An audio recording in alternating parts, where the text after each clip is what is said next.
যদিও জীৱনত আটাইকেইটা সময় যৌৱনৰ পবিত্ৰ অনুভূতি হোৱাত নোলোৱাকৈ এক বৈৰাগ্য জীৱন অতিবাহিত কৰিলে মাধৱে। কিন্তু মাধৱৰ সদায় এটা চিন্তা আছিল, দেহি মই যদিও বিষয় সংসাৰত নোসোমালো, তথাপিতো বিষয় সংসাৰত যিসকল লোক ইতিমধ্যে আবদ্ধ হ'ল, তেওঁলোকক কি উপায়েৰে মই তাৰণ কৰিব পাৰোঁ? বিষয় সংসাৰত আবদ্ধ হোৱা লোক সমাজক কেনেকৈ মই ঈশ্বৰমুখী কৰিব পাৰোঁ? কাৰণ প্ৰত্যেকজন মানুহেই ঈশ্বৰৰ এটা অংশ। এই মনুষ্য দেহাটো আমি সহজত পোৱা নাই। 14টি যোনি ভ্ৰমণ কৰি আহি আমি বোলে বহু ভাগ্যৰ বলত মানুহ জন্ম পাইছোঁ। কাৰণ স্বয়ং ব্ৰহ্মাই আশা কৰিছিলে বোলে ন, অ হৰি হৰি হৰি ব্ৰহ্মাৰ প্ৰাৰ্থনী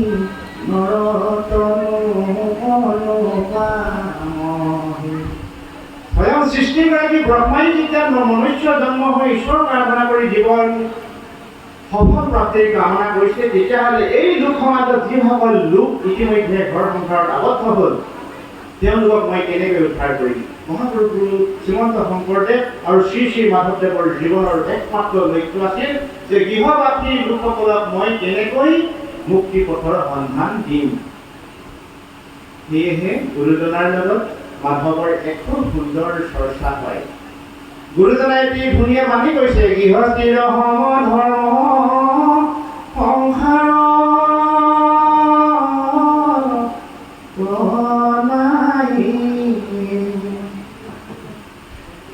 নিয়ম সংযমে মাথো থাকিবা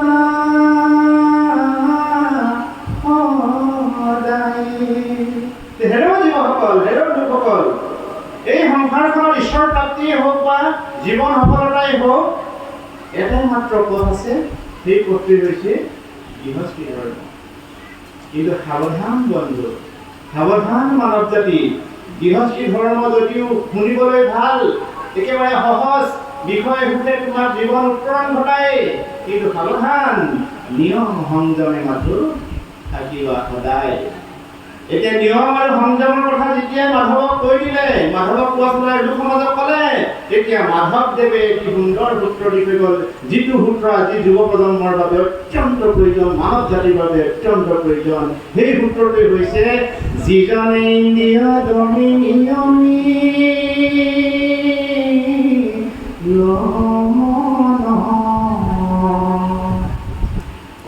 আত্মায়ে পৰম বন্ধু মাধৱ জন। হেল্ল' যুৱকসকল, এই সংসাৰখনত মোৰ মা দেউতা মোৰ আপোন হ'ব পাৰে, ককাই ভাই ভনী সকলো মোৰ আপোন, কিন্তু মোৰ বিপদৰ সন্ধিক্ষণত তেওঁলোকে মোক সহায় নকৰে। তেন্তে মোক কোনে সহায় কৰিব? মোৰ সহায় মই নিজেই। যিজনে ইন্দ্ৰিয় দমি নিয়মিল মন, ইন্দ্ৰিয়ক নিয়ন্ত্ৰণ কৰিব পৰা শক্তি কেৱল ভক্তিৰ যোগেদিহে পোৱা যায়। কথাষাৰ মোৰ বন্ধুসকলৰ বিয়াতে আকৌ কোৱা হৈছে যে ইন্দ্ৰিয়ক নিয়ন্ত্ৰণ কৰিব পৰা ঔষধ কেৱল ভক্তি। আমাৰ যত হ'লে মিছা ভক্তিৰ অভাৱে নাই আজি তোৰ সংগী নাওখনি অকলে বা, নাই আজি কাৰো সঁহাৰি যিমান পাৰ আগুৱাই যা। বিচাৰিছ যদি প্ৰগতি নাহিবি আৰু উভতি, বিচাৰিছ যদি প্ৰগতি নাহিবি আৰু উভতি, নিবিলাবি হঠাৎ তোৰ যৌৱন তই নিজক কৰি ৰাখিবি সংযম। মোৰ হৈ খবৰ সোণালী দিন, এক সুন্দৰ গীত। আমি যদি বিচাৰিব জানো সংসাৰখনত এজনী মৌ-মাখিয়ে যেনেকৈ বিভিন্ন ফুলে ফুলে ৰসৰ ভাণ্ডাৰ পোৱা যায়, প্ৰত্যেকজন মানুহে আমি বিচাৰিলে সকলো ঠাইতে নৈতিক আৰু আধ্যাত্মিক শিক্ষাৰ আমি প্ৰসাদ পাম। কিন্তু আমি বিচাৰিব নজনাৰ কাৰণেই আমি ধুনীয়াকৈ পিন্ধিব লাগিছিল খাৰুপাত হাতত, কিন্তু আমি হাতত খাৰুপাত নিপিন্ধি ভৰিত পিন্ধিবলৈ আমি যত্ন কৰি ফুৰিছোঁ। এই সংসাৰখনত আটাইবোৰেই সুলভ, কিন্তু ভক্তি বৰ দুৰ্লভ। সমাজত ভকত বহুত পাব, কিন্তু এক ঈশ্বৰৰ ভকত কিন্তু বহুত নাই। সেইকাৰণে মহাপুৰুষ গুৰু শ্ৰীমন্ত শংকৰদেৱে মাধৱদেৱক যেনেকৈ কথাখিনি কৈছিল, সেই কথাখিনি তদ্ৰুপ ইয়াৰ ওপৰ যিটো ফলক তাত আপুনি মই দেখি পাম যে পৰম ব্ৰহ্ম ভগৱন্তই বৈকুণ্ঠ ধামৰ সময়ত, বৈকুণ্ঠ ধামলৈ যোৱাৰ সময়ত সখা উদ্ধৱক কৈছিলে যে হেৰৌ সখা, এই ধৰাধামত যিদিনাখনেই মই গুচি যাম, সেইদিনাখনেই ইয়াত বিভিন্ন ধৰণেৰে কলীয়া ডাৱৰ নামি আহিব। আৰু মই যোৱা পাছদিনাখনৰ পৰাই যেতিয়া চাৰিওফালে অভাৱ অনাটন দুৰ্ভিক্ষই দেখা দিব, তোমাৰ কিন্তু এটা দায়িত্ব আছে, তুমি সাধুসকলক তুমি কিন্তু ৰক্ষণাবেক্ষণ দিব লাগিব। বিনাই বিনাই কান্দিছিল মাধৱে, কিন্তু পৰম ব্ৰহ্ম ভগৱন্তই নিজৰ চকু পানী নিজৰ এইখন দুখন ধুনীয়া আচলেৰে মোহাৰি মোহাৰি কৈছিলে, তুমি আমি দুয়ো গ'লে মিলিব অলুপ্ত হইব ধৰ্ম ইটো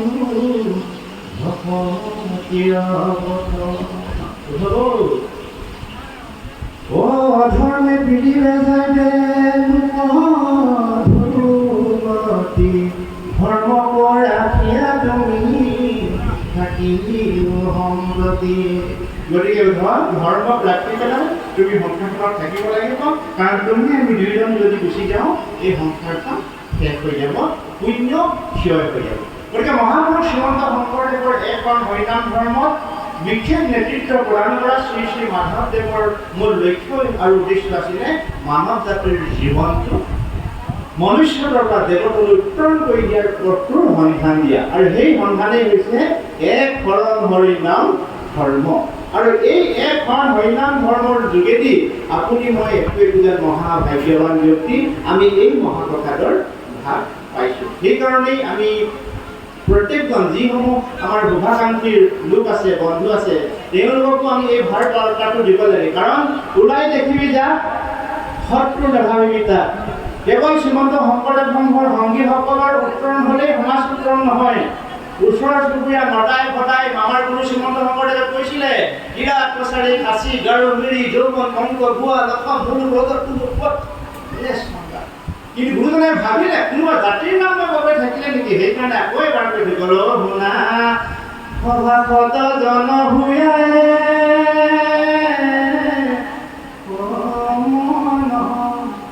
বহু বচন সভাপত। ইয়াত যদি কোনোবা জাতিৰ নাম ক'বলৈ থাকিলে তেতিয়াহ'লে তাত সোমাই লয়। কেনেকৈ শুনিবলৈ কৈছে? হৰি গুণ নাম শ্ৰৱণ কীৰ্তন। হৰি নাম শ্ৰৱণ আৰু কীৰ্তন কৰিলে কি লাভ হয়? কৃষ্ণ নাম বিনে নাহি আনন্দৰ স্থান পৰম মধুৰৰ ভজানি কৰা শুনি। গতিকে আমি ঈশ্বৰৰ ওচৰত এটাই মাত্ৰ প্ৰাৰ্থনা, আহক একেবাৰে প্ৰাৰ্থনা কৰোঁ। সময় মোক ভাগৱত দি আছে, ৰাতিপুৱা মোক সময় দিব লাগে। গতিকে আমি এবাৰ খুব ভক্তিৰে প্ৰতি প্ৰাৰ্থনা কৰোঁ, যিটো প্ৰাৰ্থনা কৰিছিলে আমাৰ পৰম ব্ৰহ্ম ভগৱন্ত সদাশিৱই। আপুনি মই আজি সেই সদাশিৱই ঈশ্বৰ প্ৰাৰ্থনা কৰা প্ৰাৰ্থনা কৰোঁ। আহক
আমি সকলোৱে ভাগ্যৱান, ইমান ধুনীয়া দৰখাস্তখন আমাৰ পৰম পূজ্যস্ত ভগৱন্তই গৃহীত কৰিব কৰিব কৰিব সেইবুলি আপুনি মন মতত বেয়া নাপাব কাৰণ নমাগুৰু সুখ ভোগ নালাগে মুক্তি কাৰোবাৰ সুখ আৰু ভোগৰ কাৰণে ঈশ্বৰক প্ৰাৰ্থনা কৰে কিন্তু আজি এইজনে কৈ দিলে যে সুখ ভোগ নালাগে বুলি কথাটো আপুনি হয়তো ভুলকে ভাবিব পাৰে কিন্তু সেইটো আচলতে নহয় নমাগুৰু সুখ ভোগ নালাগে মুক্তি তোমাৰ স্মৰণে প্ৰভু থাকুক ভগতি যে হে প্ৰভু আমি যেনিবা দেউতাক ক'লো দেউতা মোক টকা 1000 দিয়কচোন দেউতাই যদি মোক টকা 1000 দি দিয়ে মই 1000 টকাৰে মোৰ জীৱনৰ সমস্যাবোৰ সমাধান কৰিব পাৰিমনে নিশ্চয় নোৱাৰিম যদি মোৰ সমস্যাখিনিৰ তালিকাখন মই দেউতাক দি দিওঁ যে দেউতা মোৰ এইকেইটা সমস্যা সমাধান কৰিব লাগে তেতিয়া দেউতাকক বাৰু ক'ব লাগিছেনে ল'ৰাটো কি সমস্যা সমাধান কৰিব লাগে সেই টকা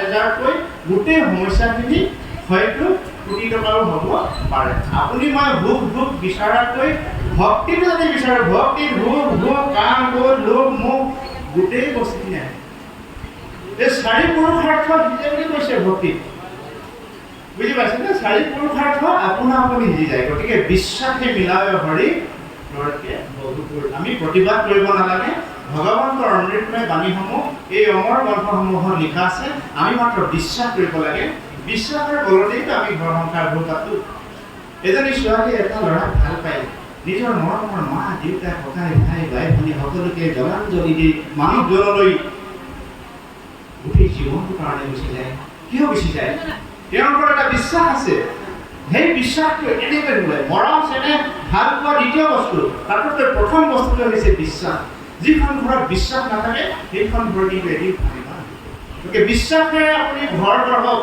আপোনাৰ জীৱন এটুপ পেটুপ কৰি ডাঙৰ পানী কৰি ভৰি গ'ল মহাসাগৰ আজি বাহিৰে গঢ়া ঘৰটো দুদিনৰ পিছত আপুনি পকা বনাব পাৰিব 2টা বছৰৰ পিছত আপোনাৰ এখন চৰ ঢালাই দিব পাৰিব 4 বছৰৰ পিছত আপোনাৰ ঘৰখনলৈ এখন দামী গাড়ী আহিব 5 বছৰৰ পিছত 10 বছৰৰ পিছত আপুনি যেতিয়া বয়সে আপোনাৰ দেউতাক কৰিব সেইদিনাখন আপোনাক ৰাইজে আদৰেৰে মাতি আপোনাৰ চৰণ চুই সেৱা জনাব এয়াই আমাৰ কাম্য সদৌ শেষত সকলোলৈকে সেৱা জনালো আদৰণি কৰ্মকৰ্তাসকলে যি আপোনাৰে হেঁপাহেৰে অনুষ্ঠানভাগ আয়োজন কৰিছিলে এই অনুষ্ঠানভাগ নিশ্চয় সাফল্যমণ্ডিত হৈছে আৰু হ'ব আৰু প্ৰত্যেকজন বাপ বান্ধৱে ইমান কায় কষ্টৰ মাজেৰে আহি অনুষ্ঠানভাগ অংশগ্ৰহণ কৰিলেহি আপোনাভাৱে এই স্থানৰ পৰা ঘৰলৈ যাওঁতে নেভাবিব যে ইমান কষ্ট ইমান গৰমৰ মাজত গ'লো একো এটা নেপালোঁ কিন্তু সেইটো নহয় সিদিনাখন বিপ্ৰ দামোদৰক নিজৰ আইগৰাকীয়ে পঠিয়াইছিলে হে স্বামী ঘৰখনৰ অভাৱ অনাটন দূৰ কৰিবৰ কাৰণে তোমাৰ বন্ধু